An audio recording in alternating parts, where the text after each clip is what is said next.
thankful and blessed today because may client kaming kakausapin about sa aming pag-supply ng aming product. Kaya super blessed kami. Sana more to sale and more to client. Kahit sino naman, di ba, magiging musay yung ganon kasi marami ka pa matutulungan ng mga tao din. Hey guys, please like and share naman po yung mini vlog ko and subscribe. Then, wala na nga akong video about sa aming client namin kasi it's private.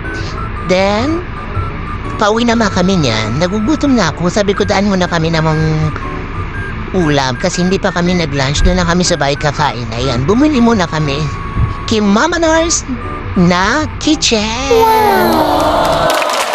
Try nyo dito guys. Masarap yung luto nila dito ng mga foods. Alam nyo guys, sobrang init in the Philippines. Sobrang init. Balik na lang sa sasakyan. Sobrang init. Ay, nako. Ay, saburay. Oops. Careful.